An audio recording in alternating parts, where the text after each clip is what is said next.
Alors, dans ce chapitre 2 de l'Apocalypse, on arrive à Pergame, au verset 12, où il est écrit à l'ange de l'église de Pergame. Et nous avons la troisième période du temps de la grâce, ou si nous préférons, du temps de l'église. Voici ce que dit celui qui a l'épée aiguë à deux tranchants. Et c'est une troisième bénédiction qui nous est donnée et qui est gratuite, bénédiction qui est la conséquence du salut. C'est l'épée aiguë à deux tranchants, épée que Dieu nous donne gratuitement, mais aussi obligatoirement, c'est-à-dire la parole de Dieu, mais seulement lorsque cette parole est installée en nous par le Saint-Esprit. Pour tous les chrétiens, cet enseignement-là est un enseignement venant de Dieu et qui ne doit pas être confondu avec un enseignement venant de la religion. Ce n'est pas un message intellectuel, plus ou moins appris par cœur, mais c'est une doctrine écrite en nous par le Saint-Esprit et venant de la parole de Dieu. Et pour cela, notre Dieu se sert soit d'un moyen, soit d'un autre, de notre lecture personnelle de la parole, de l'écoute de prédication ou d'enseignement, les témoignages que peuvent nous rapporter nos frères, les circonstances de notre vécu, etc., etc. Dieu ouvre notre intelligence et il installe en nous cet enseignement en le faisant passer par les expériences de notre vécu, de manière à ce que nous devenions une habitation fondée sur le roc. Tous nous y avons droit, tous nous y avons part, car il est impossible de naître de nouveau, puis de persévérer sur le chemin sans entrer dans cet enseignement nouveau. C'est une épée aiguë à deux tranchants, car avec elle, nous devenons capables et de nous comprendre et de nous juger, tout comme nous sommes amenés à comprendre et à juger ce qui appartient au monde et à sa pensée, à discerner et à séparer l'homme animal de l'homme spirituel. À travers cette bénédiction, nous entrons tous dans la pensée de Dieu pour comprendre comme il comprend, selon qu'il est écrit. Or, nous avons la pensée de Christ, ce qui nous permet de choisir en toute bonne conscience son chemin, car tout ce qui n'est pas le produit d'une conviction est péché. On arrive au verset 13. Ce verset nous dit « Je sais où tu demeures ». Et nous avons une troisième répétition avec ce « je sais ». Notre Dieu sait, il connaît, rien n'est caché devant lui, même nos pensées les plus profondes. Je sais que là est le trône de Satan. Notre Dieu tient compte du milieu dans lequel nous vivons. Il sait. Le désir de notre Dieu, ce n'est pas que le chrétien soit retiré du monde, car sa justice peut permettre à ce que nous vivions notre foi au milieu d'un monde corrompu. Cependant, s'il ne nous demande pas de sortir du monde, il nous demande de sortir de la pensée du monde ou de son péché, selon qu'il est écrit, et c'est Jésus qui parle, « Je ne te prie pas de les ôter du monde, mais de les préserver du mal. » Ce verset 13 nous enseigne que Dieu peut permettre dans sa sagesse et qu'il y ait un témoignage chrétien dans tous les milieux, même là où Satan a sa demeure. Et il nous gardera d'autant plus que difficile sera le contexte, selon qu'il est écrit, « Là où le péché abonde, la grâce surabonde ». Mais à condition d'être envoyé par lui, par notre Dieu, pour faire sa volonté. Car il n'y aurait aucun avantage ni pour nous, ni pour le salut du monde, à partir sans être envoyé et armé. Le trône de Satan, c'est l'image d'une œuvre de lui, de Satan, une œuvre réussie et amenant une situation locale ou générale à sa gloire. Mais nous devons savoir que Satan préfère, quand cela est possible, installer son trône au milieu de la religion. Et nous avons alors une synagogue de Satan. Ce verset se continue en nous disant « Tu retiens mon nom et tu n'as pas renié ma foi ». La victoire d'un chrétien, vivant sa foi au milieu d'un monde corrompu, a un grand prix aux yeux de Dieu, car dans ce contexte, la marche chrétienne devient difficile en raison de la contamination.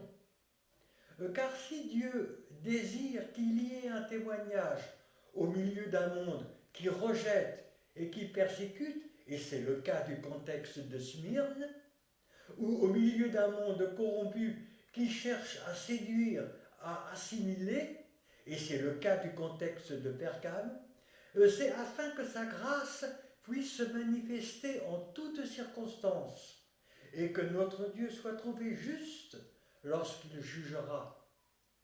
Car la victoire de Jésus-Christ devra, en définitive, être proposée à l'ensemble du monde et dans tous les milieux, selon qu'il est écrit. Et je pense que nous connaissons très bien ce passage de l'Évangile. Il est écrit « Cette bonne nouvelle du royaume sera prêchée dans le monde entier, alors viendra la fin. » Et cela, afin que Satan n'ait rien à redire, et que la perfection de la justice de Dieu ne soit pas mise à mal. Mais nous aurons l'occasion de revoir cela plus en détail dans le cours de ce livre. Les chrétiens de Pergame ont retenu son nom, c'est-à-dire qu'ils ont mis en pratique la parole, ils ont marché sur le chemin. Les chrétiens de Pergame ont gardé la foi, c'est-à-dire qu'ils ont persévéré dans la confiance qu'ils avaient mis dans les promesses de la parole, dans les certitudes de la foi. Ils ont, jusque-là, réussi leur marche difficile, au milieu d'un monde difficile, et notre Dieu le sait. Et ce verset se continue en nous disant « Même au jour d'Antipas, mon témoin fidèle, qui a été mis à mort chez vous, là où Satan a sa demeure. » Le chemin de Dieu pour nous, c'est l'exemple de Jésus-Christ. Et cet exemple-là, c'est aussi celui du sacrifice d'un innocent qui a été mis à mort par l'orgueil du monde. Et à cause de son amour pour nous, Dieu désire que nous partagions l'ensemble de ce chemin et de ce témoignage, mais bien sûr chacun selon sa part. Pour cette raison, le témoignage chrétien pourra aller jusqu'à un point extrême. Jésus, en mourant pour nous, a libéré la grâce de Dieu et condamné par avance le monde incrédule. De même, notre Dieu peut permettre le martyre chrétien, car son identification avec celui de Jésus-Christ entre dans le cadre de sa justice pour tous. Si cela n'était pas compris ainsi, il y aurait alors une injustice, un non-sens. Mais les chrétiens de Pergame avaient compris et accepté la volonté de Dieu quant à leur chemin de sacrifice. Et cela avait créé en eux un effet inverse à celui recherché par le monde. Car chaque chrétien, vivant par la foi, renonçant à lui-même et allant, si c'est la volonté de Dieu, jusqu'au martyre, ce chrétien-là ouvre la porte de la grâce pour plusieurs, même si lui-même n'en est pas le témoin. Et deuxièmement, il condamne le monde incrédule à la perdition. Et pourquoi ? car ici, c'est Jésus-Christ que Dieu voit en lui. On arrive au verset 14. Dans ce verset, nous lisons « Mais j'ai quelque chose contre toi. » Notre Dieu sait, il connaît toutes choses, ce qui lui permet d'agir en notre faveur. Il marche au milieu des 7 chandeliers. Un des enseignements que nous donne ce début du verset 14, c'est de prendre garde à ne pas tomber dans l'orgueil spirituel, ou ce qu'on pourrait appeler dans la suffisance. Les chrétiens de Pergame marchaient avec Dieu au milieu d'un monde corrompu, et ils en avaient éprouvé une certaine autosatisfaction, un certain orgueil spirituel, donnant comme résultat une relâche, car ils se sentaient adultes dans la foi et arrivés avec Dieu. Et alors, cela les avait amenés à oublier de veiller et de prier sans cesse. Car si nous marchons avec Dieu d'une manière authentique, et si, malgré les difficultés de la marche, nous persévérons en aimant notre Dieu malgré tout, cela nous place dans une position de premier plan par rapport au regard de Dieu. Mais alors, prenons garde à la relâche qui pourrait suivre.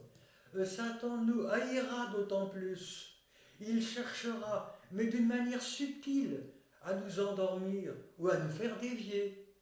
Si notre vie chrétienne est de bonne qualité, alors nous devons encore davantage veiller et prier sans cesse.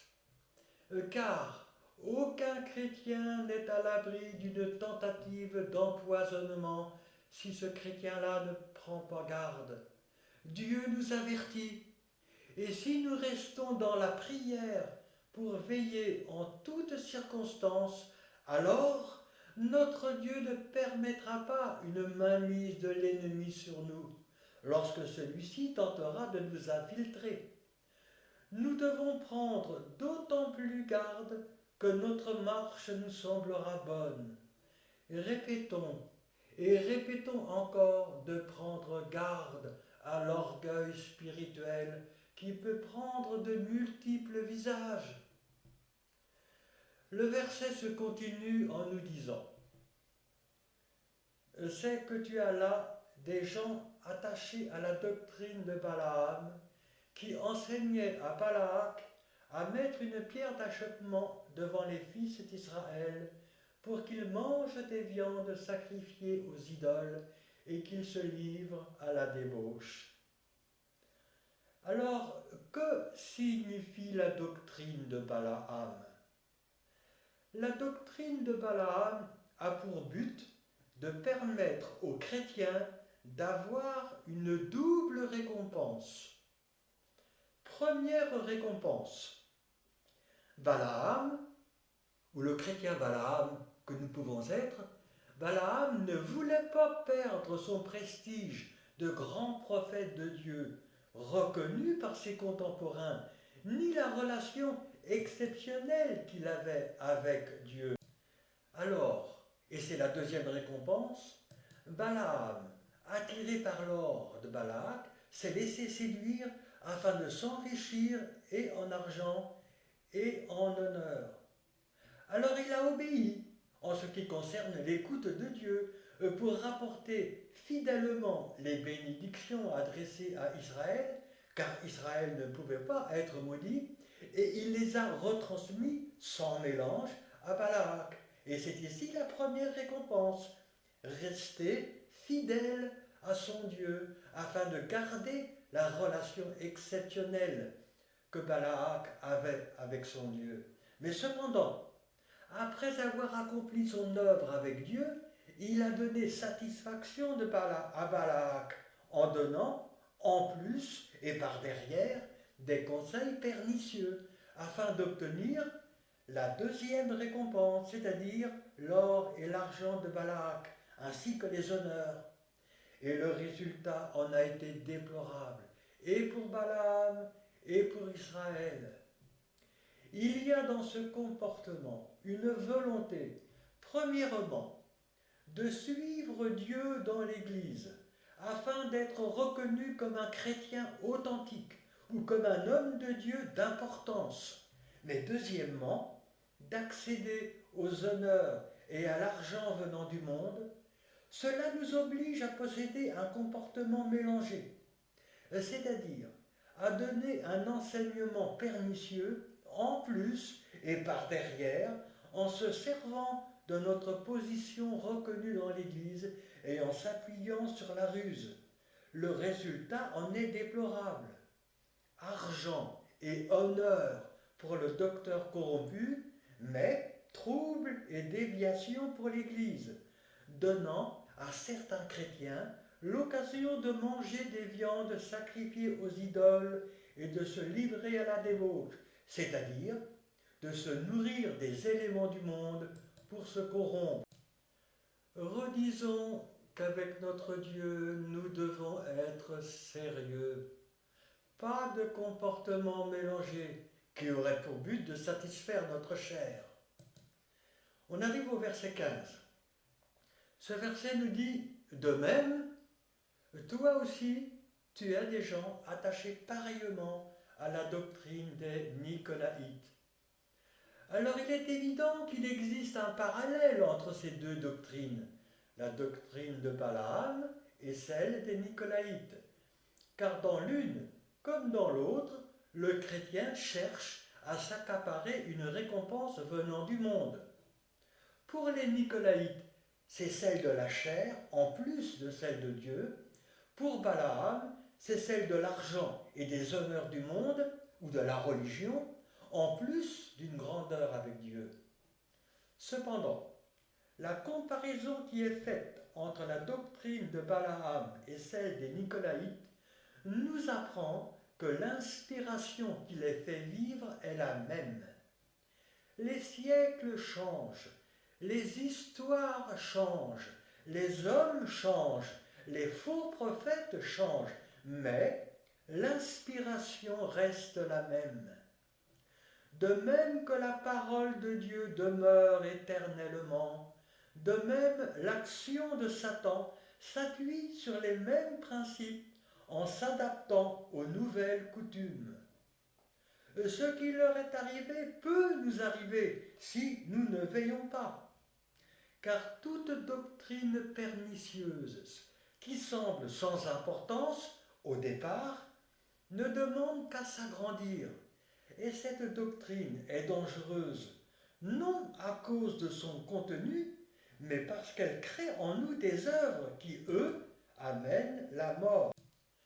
Lorsque la parole de Dieu nous dit que le salaire du péché, c'est la mort, c'est bien sûr une activité de péché qui amène la mort, même si cette activité de péché est dans notre cœur, selon qu'il est écrit « Mais moi, je vous dis que quiconque regarde une femme pour la convoiter a déjà commis un adultère avec elle dans son cœur. » On arrive au verset 16. Ce verset commence en nous disant « Repens-toi donc ». Là aussi, nous pouvons compter sur la patience et sur la miséricorde de Dieu, car il marche au milieu de nous, il agit. Et il agit pour que nous puissions comprendre et enfin réagir afin de revenir.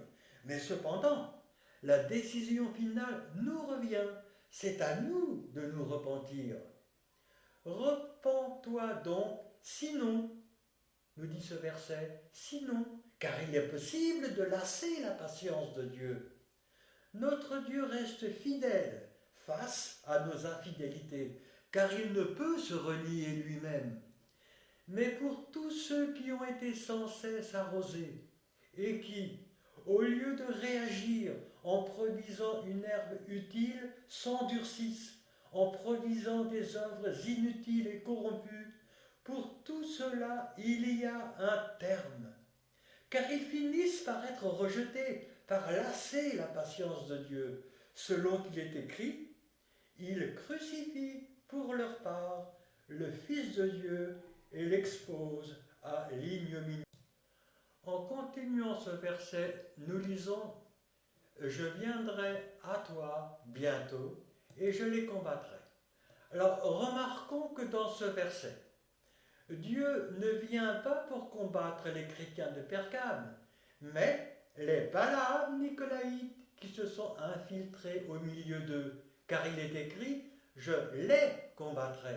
Mais cependant, c'est au milieu de Pergame qu'il agit, car il est aussi écrit « Je viendrai à toi ». Et pour le chrétien Pergame que nous pouvons être, il en est de même. Ce n'est pas lui que Dieu vient combattre, mais c'est son côté Balaam nicolaïte qui amène notre Dieu à réagir. Les chrétiens de Pergame avaient laissé les gens de Balaam nicolaïte s'installer au milieu d'eux, et cela par insouciance, par relâchement. Dieu ne demandait pas aux chrétiens Pergame de réagir à la manière du monde, en agissant avec une conduite de force. Mais leur faute était le peu d'attention qu'ils avaient eu par rapport à cela. Et leur faiblesse était de ne pas veiller et prier. Rappelons-nous qu'il nous faut sans cesse veiller et prier. Et cela d'autant plus que notre marche nous semblera bonne. Alors, puisque Pergame, ou que le chrétien Pergame ne le fait pas, c'est Dieu qui agit. Il est écrit « avec l'épée de ma bouche », c'est-à-dire avec la vérité venant de la parole de Dieu. Vérité qui amènera une séparation et qui pourra engendrer un conflit plus ou moins important. Dieu rappelle aux églises de ne pas se laisser pénétrer par de mauvaises doctrines. Il rappelle à chacun d'entre nous de prendre garde aux mauvaises habitudes, aux mauvais comportements, etc., mais de réagir, et cela en opposant la vérité de la parole de Dieu, c'est-à-dire de réagir avec la sagesse de Dieu.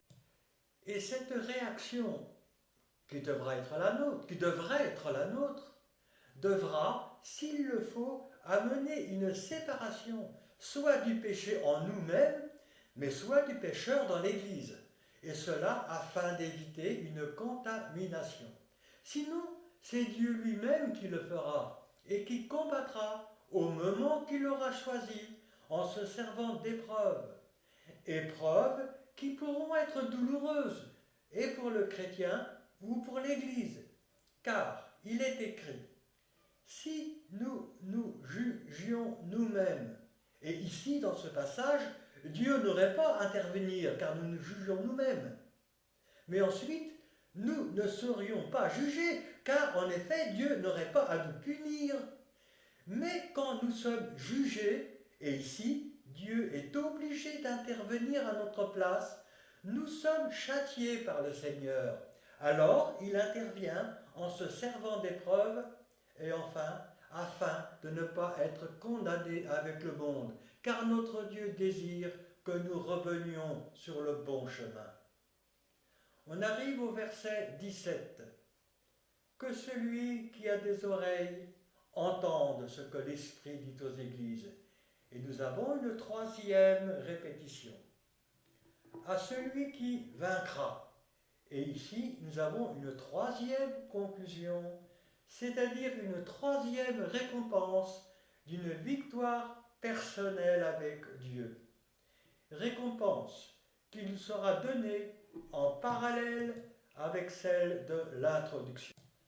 Je donnerai, nous dit ce verset, de la manne cachée. Alors si dans l'introduction, Dieu nous apporte un enseignement nouveau tiré de sa parole, c'est l'épée aiguë à deux tranchants, enseignement sur lequel nous devons nous appuyer afin de marcher d'une manière nouvelle et véritable, dans la conclusion, la part qui nous en est réservée sera différente pour chacun et dépendra de notre obéissance volontaire à cet enseignement, au respect de la parole de Dieu, mise en pratique sans mélange dans notre vie, selon qu'il est écrit. Celui donc qui supprimera l'un de ces plus petits commandements et qui enseignera aux hommes à faire de même, sera appelé le plus petit dans le royaume des cieux. Mais celui qui les observera et qui enseignera à les observer, celui-là sera appelé grand dans le royaume des cieux.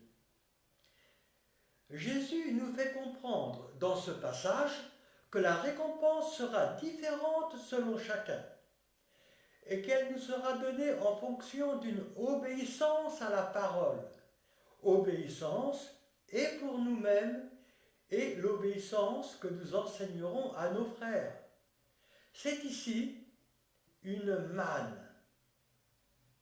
La manne est le symbole d'un enseignement qui nous nourrit à travers l'expérience.